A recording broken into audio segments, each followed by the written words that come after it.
വാദി പ്രതിയായെന്ന് കേട്ടിട്ടേ ഉള്ളൂ. ഇപ്പോൾ കൽക്കട്ടയിൽ മമതാ ബാനർജി ആ ഒരു അവസ്ഥയിലാണ്. അവർ ഇപ്പോൾ പറയുന്നത് എന്നെ ഡിസ്മിസ് ചെയ്യ് എന്നാണ്. അവർ റെസിഗ്നേഷൻ എഴുതി കൊടുത്ത് സ്ഥലം വിടേണ്ട കക്ഷിയാണ്. അതിന് പകരം അവർ പറയുന്നത് എന്നെ ഡിസ്മിസ് ചെയ്യ്. എങ്ങനെ ആകാശത്തേക്ക് ഡിസ്മിസ് ചെയ്യാനോ? ലെജിസ്ലേറ്റീവ് അസംബ്ലിയുടെ കാലാവധി കഴിഞ്ഞു. ഇനിയിപ്പോൾ എങ്ങനെയാണ് ഡിസ്മിസ് ചെയ്യുക? സർവീസിലില്ലാത്ത ഒരാളിനെ ഡിസ്മിസ് ചെയ്യാൻ പറ്റുമോ? ആകാശത്തേക്ക് ഡിസ്മിസൽ ഓർഡർ കൊടുക്കാൻ പറ്റുമോ? അവർ പറയുന്നത് എന്നെ ഡിസ്മിസ് ചെയ്യും. എനിക്ക് അതൊരു ബ്ലാക്ക് ഡേ ആയിട്ട് ആചരിക്കണം. അന്ന് ഞാൻ കറുത്ത സാരി ധരിക്കും. എൻ്റെ വർക്കേഴ്സ് എല്ലാവരും കറുത്ത വസ്ത്രം ധരിക്കും. ചുരുക്കി പറഞ്ഞാൽ ബംഗാൾ കംപ്ലീറ്റ് കറുക്കും എന്ന് സാരം. ഇവർ ഭരണത്തിലിരുന്നപ്പോഴുള്ള കാര്യം പറഞ്ഞില്ലേ, ഏതെങ്കിലും വീടിനൊക്കെ വെള്ളയും നീലയും, അതാണല്ലോ അവരുടെ സാരി, വെള്ള സാരി നീല ബോർഡർ. അപ്പോൾ വെള്ളയും നീലയും കളറടിക്കുകയാണെങ്കിൽ ആ ബിൽഡിങ്ങിന് ടാക്സ് കൊടുക്കണ്ട. എന്തെല്ലാം ഭ്രാന്താണ്. ഞാനവരുടെ ഭ്രാന്തിനെ പറ്റി കൂടുതൽ പറയാത്തതേ, ഈ പറയാൻ പോയാലും ഒരുപാടുണ്ട്. അവരുടെ അഡ്വക്കേറ്റ് ജനറൽ രാജിവെച്ചു. അവരുടെ അഡ്വൈസേഴ്സ് ഉണ്ടായിരുന്നു ഒരുപാട് പേര്, അവരൊക്കെ രാജിവെച്ചു. റിട്ടയേർഡ് IAS-കാരെയൊക്കെ അവർ അഡ്വൈസറായിട്ട് വെച്ചിരുന്നു. നമ്മുടെ പിണറായി വിജയനെ പോലെ തന്നെ. കൂടുതൽ നമ്മൾ മമതാ ബാനർജിയെ പറ്റി അന്വേഷിക്കും തോറും പിണറായി വിജയൻ ഒരു തങ്കപ്പെട്ട മനുഷ്യനാണെന്ന് തോന്നും കേട്ടോ. അതാ, ഒന്നുമില്ലെങ്കിൽ തോറ്റപ്പോൾ പുള്ളി കച്ചറ ഉണ്ടാക്കാൻ നിൽക്കാതെ രാജിക്കത്ത് കൊടുത്തില്ല. ഇവർ രാജി കൊടുക്കുകയില്ല. ഇപ്പോൾ പറയുന്നത് എന്നെ ഡിസ്മിസ് ചെയ്യും, എനിക്ക് കറുത്ത സാരി കൊടുക്കണം, മൊത്തം ബംഗാൾ കറുപ്പിക്കും ഞാൻ, എന്നെ ഡിസ്മിസ് ചെയ്യടോ. ആര് ഡിസ്മിസ് ചെയ്യാൻ? ആര് മൈൻഡ് ചെയ്യുന്നു? ഭരണഘടനാ വിദഗ്ധന്മാർ TV-യിലൊക്കെ വന്നിട്ട് വലിയ വലിയ ഗീർവാണമൊക്കെ അടിക്കുന്നത് കേട്ടോ. ഞാനും തരക്കേടില്ലാത്തൊരു ഭരണഘടനാ വിദഗ്ധനാണ് കേട്ടോ. നിങ്ങൾ പുറത്ത് പറയണ്ട, നാണക്കേടാ. അപ്പോൾ അതുകൊണ്ട് ഞാനും ഈ ഭരണഘടനയൊന്ന് തുറന്നു നോക്കി. ഈ ലെജിസ്ലേറ്റീവ് അസംബ്ലിയുടെ പീരീഡ് 5 വർഷമാണ്. പിന്നെ ഒരു നിമിഷം പോലും ഒരു മന്ത്രിക്കോ മുഖ്യമന്ത്രിക്കോ തുടരാൻ പറ്റില്ല. അവർ വെറുതെ അവിടെ കസേരയിൽ അനധികൃതമായിട്ട് കയറിയിരുന്നതായിട്ട് കണക്ക് കൂട്ടും. അവരുടെ പീരീഡ് കഴിഞ്ഞു. അവരെ ആരും പറഞ്ഞു വിടണ്ട, സെക്യൂരിറ്റിക്കാരൻ വന്ന് എണീപ്പിച്ച് വിട്ടാൽ മതി. നിങ്ങൾ ഈ ട്രെയിനിൻ്റെ ലാസ്റ്റ് സ്റ്റോപ്പിൽ വെച്ച് ഉറങ്ങിപ്പോയിട്ടുണ്ടോ? ഞാൻ ഉറങ്ങിപ്പോയിട്ടുണ്ട്. അങ്ങനെ ട്രെയിൻ ലാസ്റ്റ് അതിൻ്റെ സ്റ്റോപ്പിൽ വന്നു, അതും കൽക്കട്ടയായിരുന്നു കേട്ടോ, ഹൗറയിൽ ട്രെയിൻ പോയി നിന്നു. ഞാനിതൊന്നും അറിയുന്നില്ല, ഞാൻ അപ്പർ ബർത്തിൽ സുഖമായ ഉറക്കം.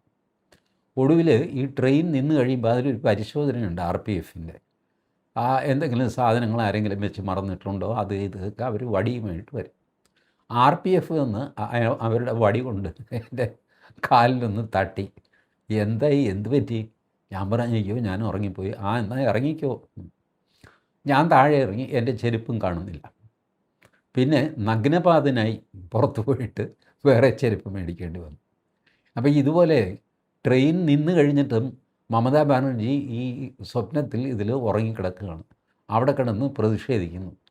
അവസാനം പോലീസുകാർ വന്നിട്ട് എൻ്റെ പൊന്നമ്മച്ചി, മനുഷ്യൻ ചെവിതില കേൾക്കാൻ മേല, നിങ്ങൾ ഇച്ചിരി പതുക്കെ പറ എന്നോ വല്ലതും പറയേണ്ടി വരും.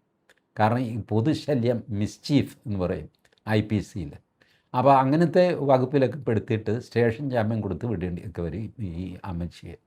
അല്ലാതെ എന്താ ചെയ്യുക? കേന്ദ്രമാണെങ്കിൽ കുലുങ്ങുന്നില്ല, ഡിസ്മിസ് ചെയ്യുന്നില്ല. RN രവിയെ തമിഴ്നാട്ടിൽ നിന്ന് പ്രത്യേകം ഗവർണറായിട്ട് അങ്ങോട്ട് വിട്ടിരിക്കുകയാണ്. എവിടെ? കൽക്കട്ടയിൽ. പുള്ളി ഇതൊന്നും മൈൻഡ് ചെയ്യുന്നില്ല, ഒരക്ഷരം മിണ്ടുന്നില്ല. എന്ത് മൈൻഡ് ചെയ്യാൻ, എന്ത് പറയാൻ? അസംബ്ലി കഴിഞ്ഞില്ലേ? ഇനിയിപ്പോൾ പുള്ളി മറ്റന്നാളെ 9-ാം തീയതിയാണ് സത്യപ്രതിജ്ഞ. അതിന് പുള്ളി ഇൻവിറ്റേഷൻ കൊടുക്കും BJP-ക്ക്. BJP-യുടെ മുഖ്യമന്ത്രി ആരാണെന്ന് വെച്ചാൽ അവർ തീരുമാനിച്ച് അങ്ങേരുടെ ക്യാബിനറ്റും സത്യപ്രതിജ്ഞ ചെയ്യും. ചിലപ്പോൾ 3-4 പേരായിരിക്കും ചെയ്യുന്നത്. രവീന്ദ്രനാഥ ടാഗോറിൻ്റെ ജന്മദിനമാണ് പോലും മെയ് 9. അപ്പോൾ 9-ാം തീയതി സത്യപ്രതിജ്ഞ നടക്കണം എന്നാണ് നരേന്ദ്രമോദി പറഞ്ഞിരിക്കുന്നത്. അമിത്ഷാ കേന്ദ്ര ഒബ്സർവറായിട്ട്, നിരീക്ഷകൻ ആയിട്ട് അമിത്ഷായും അവിടെ പോകുന്നു. അതിനിടയ്ക്ക് കേരളത്തിൽ 2 നിരീക്ഷകന്മാർ വന്ന് മലമറിക്ക്, അത് പരിപാടി അങ്ങനെ നടക്കും. ഇതിനകത്ത് രസത്തിനകത്ത് രസം എന്ന് പറഞ്ഞു കഴിഞ്ഞാൽ കേരളത്തിനും തമിഴ്നാടിനും ഗവർണർ ഒന്നല്ലേ ഉള്ളൂ, ആർലേക്കർ. അവിടെ വിജയ് തനിക്ക് ഭൂരിപക്ഷം തെളിയിക്കാൻ അനുവാദം തരണം, മന്ത്രിയായി സത്യപ്രതിജ്ഞ ചെയ്യണമെന്നൊക്കെ പറഞ്ഞിട്ട് അയാൾ കത്ത് കൊടുക്കുന്നു, അത് മേടിക്കുന്നു. അടുത്ത ഫ്ലൈറ്റിന് ഓടിപ്പാഞ്ഞ് ഇവിടെ വന്നിട്ട് ഇവിടെ ഇവരുടെ വഴക്ക് കഴിഞ്ഞിട്ട് ആരാണ് മുഖ്യമന്ത്രി അയാളുടെ കത്ത് മേടിക്കണം. അപ്പോഴത്തേക്ക് വിജയ് അവിടെ സത്യപ്രതിജ്ഞ ഉടനെ അങ്ങോട്ട് ഓടണം. ആർലേക്കർക്ക് പണിയാണ്. വിമാനത്തിൽ നിന്ന് ഇറങ്ങാൻ നേരെയില്ല. വിമാനം സത്യപ്രതിജ്ഞ വിമാനം, ഇങ്ങനെ പുള്ളി ഓടും. അതുപോട്ടെ, നമുക്ക് കൽക്കട്ടയിലേക്ക് തിരിച്ചു വരാം. അപ്പോൾ ഇവരുടെ കൂടെയുള്ള അഡ്വൈസേഴ്സ് മുഴുവൻ രാജിവെച്ചു. ഇവർ പാർട്ടിക്കാർക്കെല്ലാം നിർദ്ദേശം കൊടുത്തു, ഞാനൊരു ഡിസിപ്ലിനറി കമ്മിറ്റി ഉണ്ടാക്കിയിട്ടുണ്ട്, ആരെങ്കിലും എനിക്കെതിരെ അല്ലെങ്കിൽ പാർട്ടിക്കെതിരെ ശബ്ദിച്ചാൽ അവർക്കെതിരെ നടപടിയുണ്ടാകും. എന്ത് നടപടി? പാർട്ടിയിൽ നിന്ന് പുറത്താക്കിക്കോ എന്ന് പറഞ്ഞിട്ടാണ് TMCയുടെ വർക്കേഴ്സ് എൻ്റെ അമ്മച്ചി എന്നെ ഒന്ന് പുറത്താക്കിത്താ എന്ന് പറഞ്ഞിട്ടാണ് അവർ നിൽക്കുന്നത്. പുറത്താക്കിയിട്ട് വേണം, അവർക്ക് വേറെ പല ജോലികളൊക്കെ ഉണ്ട്. ബംഗ്ലാദേശിൽ നിന്ന് നുഴഞ്ഞു കയറി അവർക്ക് തിരിച്ചു പോകണം, പോകാതിരിക്കാൻ പറ്റുമോ? ഇത് കഴിഞ്ഞിട്ടോ BSFനാണെങ്കിൽ അവിടെ വേലി കെട്ടണം. ബംഗ്ലാദേശ് അതിർത്തിയിൽ 800 കിലോമീറ്ററാണ് ബാക്കി കിടക്കുന്നത് വേലി കെട്ടാൻ. ഈ അമ്മച്ചി സമ്മതിക്കാത്തതാണ്. സ്ഥലം കൊടുക്കുകയില്ല, അവിടെ കച്ചറ ഉണ്ടാക്കുക, നാട്ടുകാരെ കൊണ്ട് വഴക്കുണ്ടാക്കുക, എന്തെല്ലാം പ്രശ്നങ്ങളുണ്ടാക്കുക. ഇതെല്ലാം പ്രശ്നങ്ങളുണ്ടാക്കി ഇപ്പോൾ ഒരു കടവിൽ അടുപ്പിച്ച് കഴിഞ്ഞപ്പോഴാണ് എന്നെ പിരിച്ചുവിടുക, എന്നെ ഒന്ന് അറസ്റ്റ് ചെയ്യൂ എന്ന് ഏതോ സിനിമയിൽ ജഗതി ശ്രീകുമാർ പറയുന്നില്ല. അവസാനം പായും തലയണയുമായിട്ട് ആശാൻ ട്രാഫിക് ജാം ഉണ്ടാക്കിയിട്ട് അവൻ കുറ്റത്തിനാണ് പോലീസ് പിടിച്ചുകൊണ്ട് സ്റ്റേഷനിൽ കൊണ്ടുപോകുന്നത്. ഇതുപോലെ മമതാ ബാനർജിയും ചിലപ്പോൾ ഇനി റോഡിലോ വല്ലതും കിടന്നിട്ട് ട്രാഫിക് ജാം ഉണ്ടാക്കി പൊതുശല്യമായി എന്ന് പറഞ്ഞിട്ട് സ്ട്രെച്ചറിൽ എടുത്ത് മാറ്റേണ്ട ഗതികേട് വരുമോ എന്നാണ് എനിക്ക്. അങ്ങനെയൊക്കെ ചെയ്യുന്ന സ്ത്രീയാണ് അവരിപ്പോൾ ചെയ്തുകൊണ്ടിരിക്കുന്നത്. അവർക്ക് എന്താ ബുദ്ധിയില്ല, അവർക്ക് ഭ്രാന്തായോ എന്നൊക്കെ ചോദിക്കും. ഭ്രാന്തും ബുദ്ധിശൂന്യതയൊന്നും അല്ല, അവരടുത്ത തിരഞ്ഞെടുപ്പിനുള്ള തയ്യാറെടുപ്പ് തുടങ്ങിയിരിക്കുകയാണ് ഇപ്പം തന്നെ. അതുകൂടാതെ ഞാൻ കഴിഞ്ഞ ദിവസം പറഞ്ഞ പോലെ സുപ്രീം കോടതിയിൽ പോകാനും അവർ തീരുമാനിച്ചിട്ടുണ്ട്. ഈ ഇലക്ഷൻ അസാധുവാക്കി തരണം എന്ന് പറഞ്ഞുകൊണ്ട് സുപ്രീം കോടതിയിൽ പോകും. സുപ്രീം കോടതിയിൽ സാധാരണ നമ്മളൊക്കെ ഇതുപോലത്തെ പോക്കൃത്തരമായിട്ട് പോയി കഴിഞ്ഞാൽ അതിൻ്റെ തിണ്ണയിൽ നിന്ന് അടിച്ചോടിക്കും. രജിസ്ട്രാർ തന്നെ നമ്മളെ അടിച്ചോടിക്കും. കോടതിക്കകത്തൊന്നും കയറാനേ പറ്റില്ല ഇത്തരം പരാതിയായിട്ട് ചെന്നാൽ. പക്ഷേ ഇവരുടെ ഹർജി കൊണ്ടുപോകുന്നത് കപിൽ സിബൽ അല്ലെങ്കിൽ അഭിഷേക് മനു സിംഗ്വേരിക്ക് ഹർജിയൊക്കെ ഇങ്ങനെ നോക്കി പോയിൻസൊക്കെ നോക്കിയിട്ട് ഇച്ചിരി പ്രയാസമാണ്, വലിയ നാണക്കേടാണ്. കാരണം നമ്മുടെ ജനാധിപത്യ രാജ്യമാണെന്നാണല്ലോ വെയ്പ്പ്. അപ്പോൾ അവിടെ ജയിച്ച ആൾ ജയിച്ചല്ലോ, അത് ഇലക്ഷൻ കമ്മീഷൻ പ്രഖ്യാപിച്ചു കഴിഞ്ഞാൽ പിന്നെ നമ്മൾ മാറിക്കൊടുക്കേണ്ടതാണ്. പിന്നെ ഞാനൊന്ന് നോക്കട്ടെ അമ്മച്ചി, ഒരു കാര്യം ചെയ്യും, ഒരു 50 ലക്ഷം രൂപ കൊടുത്തു വിടും. 50 മതിയോ, വേണമെങ്കിൽ കുറച്ച് കൂടുതലിരിക്കട്ടെ എന്ന് പറഞ്ഞ് കാശിഷ്ടം പോലെയുണ്ട് മമതാ ബാനർജിയുടെ കയ്യിൽ. അപ്പോൾ അങ്ങനെ സുപ്രീം കോടതിയിൽ ഒരു പെർഫോമൻസൊക്കെ കപിൽ സിബലോ അല്ലെങ്കിൽ അഭിഷേക് മനു സിംഗ്വിയോ ഒക്കെ നടത്തും. ഇവർക്ക് എവിടെ നിന്നായതിന് മാത്രം കാശ് എന്നുള്ളത് ഇപ്പോഴാണ് പുറത്തു വന്നിരിക്കുന്നത്. ഈ കാശ് അമേരിക്കയിൽ നിന്ന് ബംഗ്ലാദേശിൽ വഴി അവരുടെ കയ്യിൽ എത്തിയതാണ് എന്നൊരു കിംവദന്തി പറഞ്ഞിട്ടുണ്ട്. കിംവദന്തി എന്ന് പറഞ്ഞാൽ കുറച്ച് സത്യവും അതിനകത്തുണ്ട് കേട്ടോ. കാരണം ഒന്നുമില്ലാതെ ഒരു കിംവദന്തി ഉണ്ടാവില്ല. ഇവർ ഒരു CIA പ്രോജക്റ്റായിരുന്നു. ബംഗ്ലാദേശിൽ ഭരണം അട്ടിമറിച്ചല്ലോ. ഷെയ്ഖ് ഹസീനയെ ഓടിച്ചിട്ട് അവിടെ മുഹമ്മദ് യൂനുസ് വന്ന് ഭരിക്കുക. ഇതെല്ലാം അമേരിക്കയുടെ കുത്തിത്തിരിപ്പായിരുന്നു. അമേരിക്കയുടെ ഇത്തരം പരിപാടികളൊക്കെ CIA പ്രോജക്റ്റ് എന്ന് പറയും. ആ പ്രോജക്റ്റിലെ ഒരു ഘടകം മമതാ ബാനർജിയുമായിരുന്നു. മമതാ ബാനർജിയുടെ സഹായത്തോടെയാണ് ബംഗ്ലാദേശ് ബംഗാൾ അതിർത്തി അഥവാ ബംഗ്ലാദേശ് ഇന്ത്യൻ അതിർത്തി, ആ അതിർത്തിയിലുള്ള 68 സീറ്റുകൾ ബംഗ്ലാദേശിലെ അവരുടെ അസംബ്ലിയിലുള്ള അല്ലെങ്കിൽ പാർലമെൻറ്റിലുള്ള 68 സീറ്റുകൾ ജമായത്തെ ഇസ്ലാമി കൈക്കലാക്കിയത്. അതിന് സഹായി മമതാ ബാനർജിയായിരുന്നു. പണം കൊണ്ട് സഹായിച്ചത് മമതാ ബാനർജിയാണ്. അപ്പോൾ ഒന്നുകിൽ കാശ് ബംഗ്ലാദേശിൽ വന്നിട്ട് പിന്നെ അത് സേഫ് കസ്റ്റഡിയിൽ വയ്ക്കാൻ മമതാ ബാനർജിയെ ഏൽപ്പിക്കുക. കാരണം ബംഗ്ലാദേശിൽ ആരെവിടെ എന്ത് കൊള്ളയടിക്കുന്നു എന്നറിഞ്ഞുകൂടാ. അപ്പോൾ അങ്ങനെ ചെയ്ത് കാണും. അതല്ലെങ്കിൽ നേരിട്ട് മമതാ ബാനർജിക്ക് ഏതെങ്കിലും NGO വഴി അയച്ചു കാണും.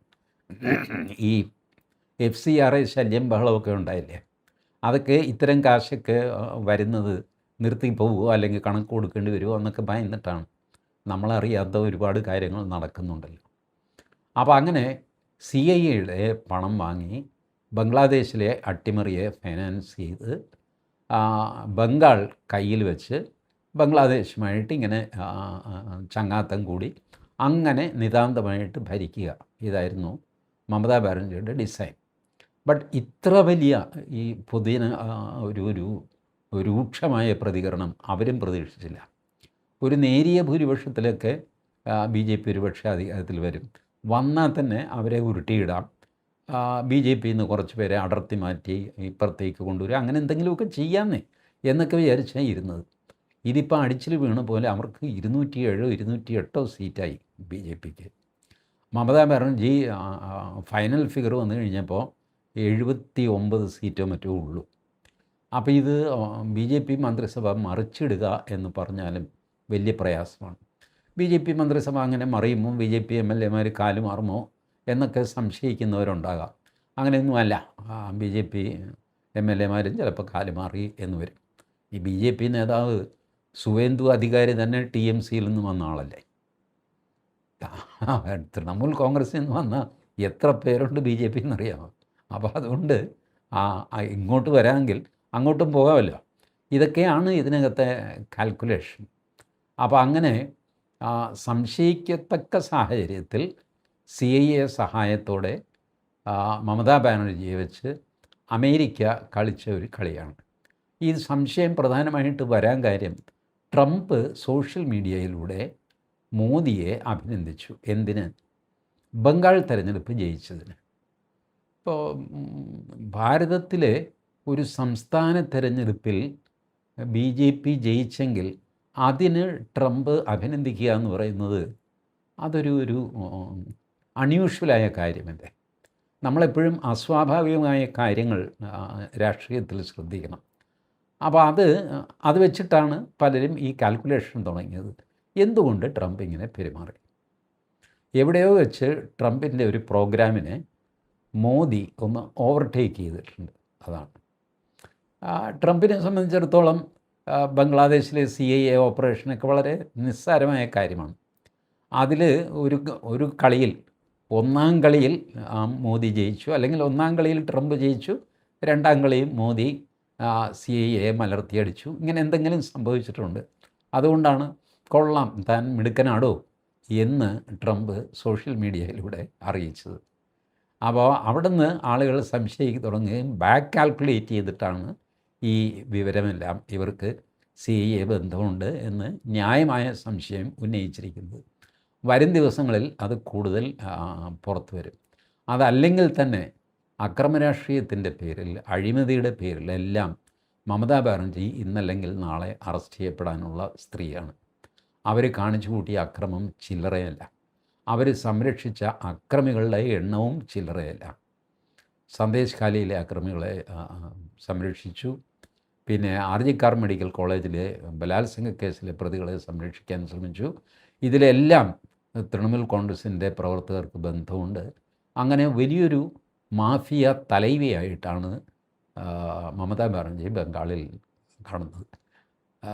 തെരഞ്ഞെടുപ്പ് തോറ്റു കഴിഞ്ഞപ്പോൾ ഇവർക്ക് എന്ത് ചെയ്യണമെന്ന് പിടിയില്ല. അവരുറച്ച് വിശ്വസിച്ചിരുന്നു അവർ വീണ്ടും അധികാരത്തിൽ വരും എന്ന്. പാവമാണ് കേട്ടോ ഇങ്ങനത്തെ മനുഷ്യരൊക്കെ. അവരങ്ങ് വിശ്വസിക്കുക, ഞാൻ തന്നെ വരുള്ളൂ, അതൊന്നുമില്ല. അപ്പോൾ അല്ല ചേച്ചി, തെരഞ്ഞെടുപ്പ് റിസൾട്ട് ഇങ്ങനെ തിരിച്ചാണ്. അത് നുണയായിരിക്കും. ഇവർ തോറ്റു എന്ന് ഇവരെ പറഞ്ഞ് മനസ്സിലാക്കുന്നത് എങ്ങനെ? എന്ത് ചെയ്യും? ഒരാൾ അംഗീകരിക്കാൻ തയ്യാറില്ല. ഇല്ല, ഞാൻ തോറ്റിട്ടില്ല, അതെന്തോ കള്ളത്തരമാണ്. മോദി സീറ്റ് മോഷ്ടിച്ചു, സീറ്റ് ചോരി, അതിന് കൂട്ടുനിൽക്കാൻ രാഹുൽ ഗാന്ധി. മനസ്സിലായി? ഇതിനിടയ്ക്ക് രാഹുൽ ഗാന്ധി വിജയനെ പിന്തുണയ്ക്കാമെന്നൊക്കെ പറഞ്ഞ് DMK കയറിയിട്ട് ചതിയൻ, വഞ്ചകൻ എന്നൊക്കെ വിളിച്ചു രാഹുൽ ഗാന്ധിയെ. അയാൾക്ക് എന്ത് ഇതുവല്ലം കാര്യമുണ്ട്? എവിടെയാണോ അധികാരമുള്ളത് അവിടെ കയറി നിൽക്കും കോൺഗ്രസ്സുകാർ. ഈ കോൺഗ്രസ്സുകാർ ചതിയന്മാരാണെന്ന് ആദ്യമായിട്ട് DMK തിരിച്ചറിയുകയാണ്. ഒന്നും അല്ലല്ലോ. കോൺഗ്രസ് എത്രയോ പേരെ ചതിച്ചിട്ടാണ് ഈ കണ്ട കാലം മുഴുവൻ ഭാരതം ഭരിച്ചത്. അവരുടെ സ്വന്തം ആളുകളെ ചതിക്കും, പുറത്തുള്ളവരെ ചതിക്കും, മറ്റ് പാർട്ടികളെ ചതിക്കും. ചതിയോട് ചതി. രാഷ്ട്രീയത്തിൽ ചതി എന്ന് പറഞ്ഞാൽ അങ്ങനെ ഒരു ധാർമ്മികതയൊന്നും രാഷ്ട്രീയത്തിൽ ഇല്ലെന്ന്. അപ്പോൾ അത് തമിഴ്നാട്ടിൻ്റെ പോട്ടെ, നമുക്ക് കൽക്കട്ടയിലേക്ക് തിരിച്ചു വരാം. കൽക്കട്ടയിൽ ദീദിക്ക് സപ്പോർട്ടാണ് രാഹുൽ ഗാന്ധി.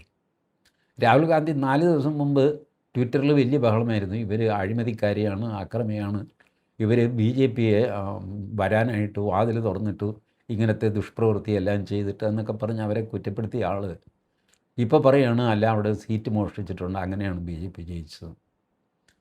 മമതാ ബാനർജിക്ക് ഗുഡ് സർട്ടിഫിക്കറ്റ്.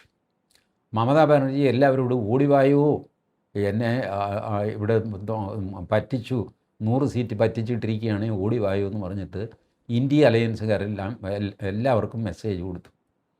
ഇന്ത്യ അലയൻസുകാർ അനങ്ങുന്നില്ല. ഏതോ സമാജ്വാദി പാർട്ടിക്കാരൻ പോകാമെന്ന് പറഞ്ഞിട്ടുണ്ട്, ബാക്കിയുള്ളവർ പോകണോ വേണ്ടേ എന്നൊക്കെ പറഞ്ഞ് അന്യോന്യമൊക്കെ നോക്കിക്കൊണ്ടൊക്കെ നിൽക്കുകയാണ്. ആരും അടുക്കുന്നില്ല. കാരണം ഈ അമ്മച്ചിയെ വിശ്വസിക്കാൻ കൊള്ളില്ല. കാരണം മിനിഞ്ഞാന്ന് വരെ ഇവർ ഇന്ത്യ സഖ്യത്തിൻ്റെ ഒരു പരിപാടിക്കും പോകില്ല, ആരെയും മൈൻഡ് ചെയ്യുന്നില്ല, പോടാന്ന് പറഞ്ഞാൽ നിന്നത്. അവരൊരു സഖ്യത്തിൻ്റെ പേരിൽ വോട്ട് ചോദിച്ചിട്ടില്ല മമതാ ബാനർജി. TMCയുടെ പേരിൽ തന്നെയാണ് അവർ വോട്ട് ചോദിച്ചത്. വേറെ ആരെയും അടുപ്പിച്ചിട്ടില്ല. അവിടെ കോൺഗ്രസ്സുണ്ട്, മറ്റേ CPM ഉണ്ട്, അവർ മുന്നണിയല്ലേ. ഒരു 10 സീറ്റ് അവർക്കും കൊടുക്കാൻ വരുന്നില്ല. 294 സീറ്റില്ലേ അമ്മച്ചി. ഒരു 5 സീറ്റ് വെച്ച് ആ പാവങ്ങൾക്കും കൊടുത്ത് അവർ ജയിച്ചു പൊക്കോട്ടെ, അവിടെ നിയമസഭയിൽ വന്ന് അവിടെ ഇരുന്ന് ഉറക്കം തൂങ്ങിക്കോട്ടെ എന്ന് വിചാരിച്ചോ? ഇല്ല. ഇപ്പോൾ കുഴപ്പത്തിലായി കഴിഞ്ഞപ്പോൾ അവർക്ക് ഇന്ത്യ അലയൻസ് വേണം. ഇവർ പോകും. ഇന്ത്യ അലയൻസ് ആകെ ഇറുകി കിടക്കുകയാണ്. തമിഴ്നാട്ടിൽ DMK തോറ്റ് തൊപ്പിയൊക്കെ വെച്ച് നിൽക്കുന്നു, കുണുക്കുമൊക്കെ കയറിയിട്ടാണ് നിൽക്കുന്നത്. കേരളത്തിൽ ഒന്നും പറയാനില്ല. പിണറായി വിജയൻ പുറത്ത് ഇറങ്ങുന്നില്ല. പുറത്തിറങ്ങി ഇനി തലയിൽ മുണ്ടിട്ട വല്ലതുമാണ് പുറത്തിറങ്ങുക. ആ അവസ്ഥയാണ് പിണറായി വിജയൻ്റെ. പിന്നെ ആരെ ഈ ഇന്ത്യ മുന്നണിയിൽ? കർണാടകയിൽ കോൺഗ്രസ്സുണ്ട്. കർണാടകക്കാർ എന്തെങ്കിലും അക്ഷരം വേണ്ടിയിട്ടുണ്ടോ? സിദ്ധരാമയ്യ അനക്കമില്ല. DK ശിവകുമാർ അനക്കമില്ല. രേവന്ത് റെഡ്ഡി അനങ്ങുന്നില്ല. അവിടെ നിന്ന് ഫോൺ വരുന്നു, എടാ റെഡ്ഡി, എടാ എണീക്കടാ, എന്താ ഞാനൊന്ന് ഉറങ്ങട്ടെ ചേച്ചി എന്ന് പറഞ്ഞിട്ട് റെഡ്ഡി കിടന്നുറങ്ങുന്നു. ചേച്ചി ഒറ്റയ്ക്കായിരിക്കുന്നു. ചേച്ചിക്കൊരു കാര്യം ചെയ്യാം, ചേച്ചി ആരും ഡിസ്മിസ് ചെയ്യുമെന്ന് എനിക്ക് തോന്നുന്നില്ല കേട്ടോ. ഇനി ഡിസ്മിസ് ചെയ്യുകയാണെങ്കിൽ ചേച്ചിയുടെ ഒരു ആഗ്രഹം സാധിച്ചു എന്ന് വരും. അമ്മച്ചി കറുത്ത സാരി ഉടുത്ത് നിൽക്കുന്ന കാഴ്ച നമുക്ക് കാണേണ്ടി വരും. അത് ഒരു മോശം കാഴ്ചയാണ്. എന്തൊക്കെ പറഞ്ഞു കഴിഞ്ഞാലും ഒരു സ്ത്രീയല്ലേ എന്ന്, അവർക്ക് മര്യാദയില്ല എന്ന് വിചാരിച്ചിട്ട് നമുക്കൊരു മര്യാദയില്ല. അതുകൊണ്ട് അത്തരം വേണ്ടാതിനങ്ങളൊന്നും സംഭവിക്കാതിരിക്കട്ടെ, എല്ലാം മംഗളമായിട്ട് കലാശിക്കട്ടെ എന്നാണ് എൻ്റെ പ്രാർത്ഥന. Thank you.